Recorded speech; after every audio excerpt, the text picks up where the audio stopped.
राजकीय महाविद्यालय बाड़ी के यूट्यूब चैनल पर आप सभी का एक बार पुनः स्वागत है, अभिनंदन है। आज हम हिंदी साहित्य के अंतर्गत बीए सेकंड ईयर के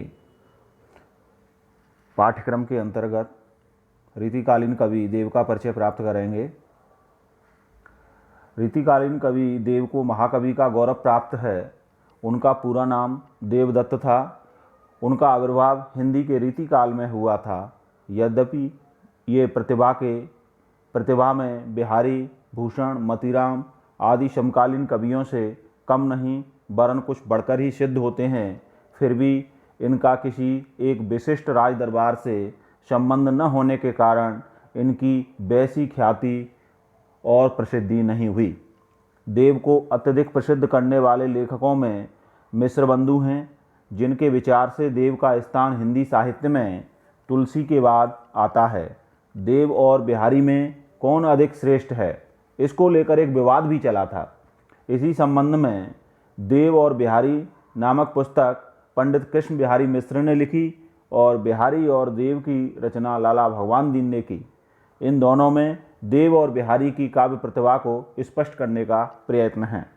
यद्यपि हिंदी साहित्य के अंतर्गत देव नाम के 6-7 कवि मिलते हैं, तथापि प्रसिद्ध कवि देव को छोड़कर अन्य देव नामधारी कवियों की कोई विशेष ख्याति नहीं हुई। प्रसिद्ध कवि देव का जन्म 1730 में हुआ था। ये धौसरिया यानी देवसरिया कानकुब्ज द्विवेदी ब्राह्मण थे। इनका निवास स्थान इटावा था, जैसा भक्तिकाल की इस पंक्ति से स्पष्ट होता है। धौसरिया कवि देव का नगर इटावा वास।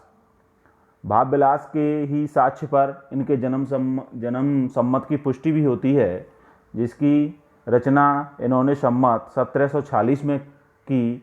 और उसमें जो दोहा लिखा वो ऐसे है: सुबह 1746 चढ़त सोरही वर्ष, कड़ी देव मुख देवता भाव विलास सहर्ष।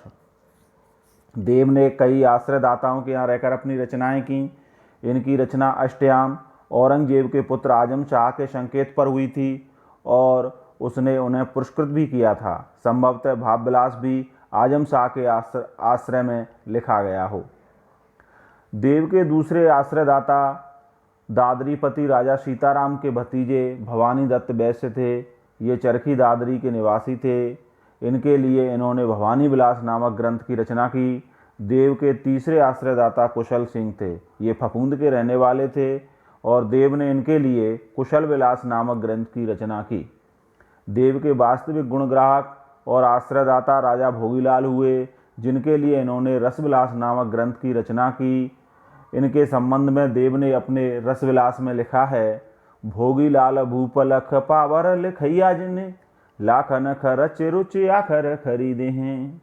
देव की कृति प्रेमचंद्र का ड्योढ़िया खेड़े के राम मर्दन सिंह के पुत्र उद्योत सिंह को समर्पित है। सुजान विनोद की रचना दिल्ली के रईस पातीराम के पुत्र सुजान मणि के लिए हुई। इनकी अंतिम रचना सुख सागर तरंग पिहानी के राजा अली अकबर खां के आश्रय में लिखी गई। अब इनकी रचनाओं की बात की जाए तो इनकी रचनाएं बहुत सारी हैं। देव की बहुसंख्यक रचनाओं का उल्लेख किया जाता है। कुछ लोग इनके ग्रंथों की संख्या 72 और कुछ लोग 52 बताते हैं, परंतु इनके प्रमाणिक ग्रंथ जो प्राप्त होते हैं 18 हैं। अन्य 9 ग्रंथ भी इनके नाम से उल्लिखित हैं और इस प्रकार कुल 27 ग्रंथ इनके नाम से मिलते हैं। निर्विवाद रूप से 18 ग्रंथों को देवकृत स्वीकार किया जा सकता है। वो ऐसे हैं: भावविलास, अष्टयाम, भवानी विलास, रसविलास, प्रेमचंद्र का, राग रत्नाकर, सुजान विनोद, जगत दर्शन 25, आत्मदर्शन 25, तत्व दर्शन 25, प्रेम 25। इन चारों 25 का नाम देव शतक भी है। शब्द रसायन, सुख सागर तरंग, ये इनके ग्रंथ प्रकाशित हैं। कुछ हस्तलिखित ग्रंथों की प्रतियां हैं। उनमें प्रेम तरंग, कुशल विलास, जाति विलास, देवचरित, देव माया प्रपंच। देवकृत एक संस्कृत ग्रंथ भी श्रृंगार विलासिनी नाम से भरतपुर से प्रकाशित हुआ था। इसका विषय भी श्रृंगार और नायिका भेद है और हिंदी छंदों की रचना इस ग्रंथ में संस्कृत भाषा में की गई है। यद्यपि इसकी रचना शुद्ध संस्कृत में है, फिर भी देव की वास्तविक प्रतिभा के दर्शन इसमें नहीं होते। देव के इन बहुसंख्यक ग्रंथों से यह निष्कर्ष निकालना कि सभी ग्रंथ एक दूसरे से भिन्न हैं, भ्रमात्मक है। इनके एक ग्रंथ के अनेक छंद दूसरे ग्रंथों में मिलते हैं और प्राय इन्होंने अपने किसी पूर्ववर्ती ग्रंथ को आश्रयदाता का नाम बदलकर दूसरा नाम दे दिया। देव का अधिकांश वर्ण विषय प्रेम और श्रृंगार है, परंतु प्रेम और श्रृंगार के संबंध में उनकी धारणा अत्यंत उच्च है और उनकी भावना उदात्त और उज्ज्वल रूप में प्रकट हुई है। देव का काव्यशास्त्री विवेचन भी, जो इनके ग्रंथों में लक्षण अंशों में प्राप्त होता है, अपनी मौलिक विशेषता रखता है, परंतु देव की अधिक प्रसिद्धि उनके लक्षणों में न होकर उदाहरणों में समाहित है। देव के सवैया और घनाक्षरी दोनों ही अपनी छाप रखते हैं और देव सुंदर रचनाओं को किसी दूसरे कवि की रचनाओं से मिलाकर छिपा रखना संभव न होगा। देव की रचनाओं में जितना व्यापक अनुभव मिलता है, उतनी ही गहरी भावुकता भी प्राप्त होती है। किसी भी भाव का देव जैसा सजीव और मर्म स्पर्शी वर्णन असाधारण वस्तु है।